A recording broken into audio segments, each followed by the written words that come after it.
For months, she kept breaking things in my shop. I thought she was careless. I was wrong. She wasn't trying to destroy my products. She was trying to destroy my business. I owned a small home decor shop that my father had left me. It wasn't fancy, but it was profitable, and I loved the place. Then a woman named Claire started coming in almost every Saturday. She always looked around for a long time. And somehow, every time she visited, something expensive got damaged. The first time, she knocked over a handmade vase. "I'm so sorry," she said. I believed her. The following week, she accidentally dropped a glass lamp. Then a decorative mirror suddenly fell from a shelf. Then she damaged a set of expensive ceramic pieces. After a while, I started noticing something strange. Claire never damaged cheap items. She always chose the expensive ones. One afternoon, she picked up a large decorative bowl. She looked around to make sure nobody was watching. Then she deliberately dropped it. I saw everything. But instead of confronting her, I stayed quiet. That evening, I checked the security cameras. There was no doubt. She had been doing it on purpose. I started reviewing older recordings. And then I noticed something even stranger. Claire wasn't only breaking things. She had been taking photographs of my shop. She photographed the shelves, the displays, the storage room, even the entrance. I couldn't understand why. Then one afternoon, a real estate agent came into my shop. He looked around and asked casually, "Have you ever considered selling this place?" I immediately became suspicious. "Why?" He smiled.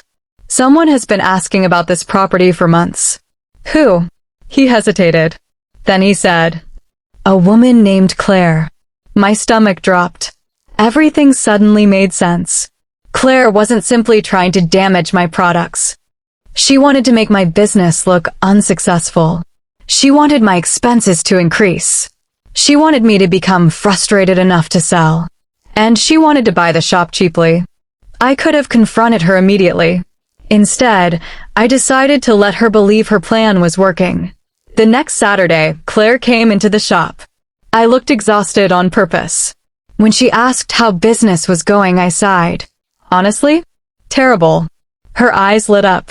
She tried to hide her smile. "That's unfortunate." I nodded. "I'm seriously thinking about selling." She immediately became interested. "Really?" "Yes. I can't keep losing money." She pretended to feel sorry for me, but I could see the excitement in her eyes. A few days later, she contacted me. She wanted to buy the shop, and she offered me an extremely low price. I acted desperate. After a little negotiation, I agreed. Claire looked thrilled. She thought she had won. She had spent months damaging my business, and now she believed she was about to get the entire shop for almost nothing. But there was one thing she didn't know. Before I agreed to sell it to her, I had already contacted another buyer. A much larger company had been interested in the location for months. They offered me almost 3 times what Claire was offering. I signed the agreement with them quietly. Then I waited. The day Claire arrived to finalize the purchase, she walked into my office smiling. "I can't believe this is finally happening." I smiled back. "Neither can I." She signed the first document. Then I placed another paper in front of her. She looked at it. "What is this?"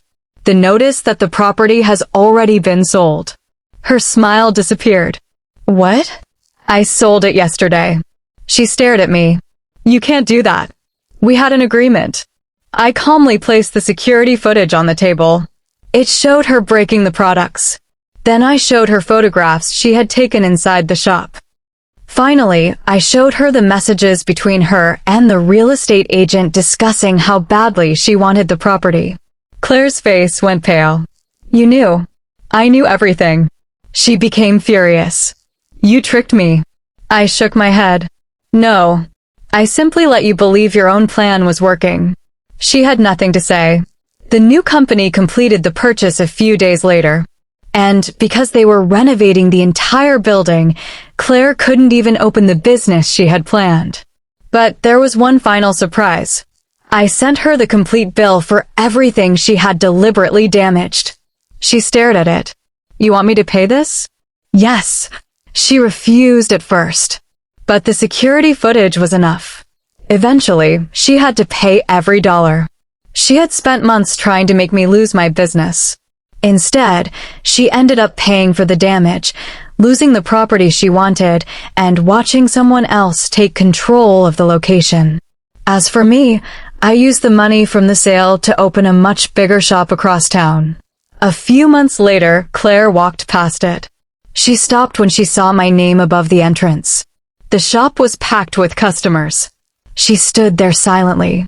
I saw her through the window, and I simply smiled. She had tried to destroy my business so she could buy it cheaply. Instead, she paid for the damage, lost the shop, and helped me build an even better one. Sometimes the best revenge isn't stopping someone's plan. It's letting them think they've won, until they realize they were playing exactly the game you wanted them to play. Would you have handled Claire the same way? Tell me in the comments.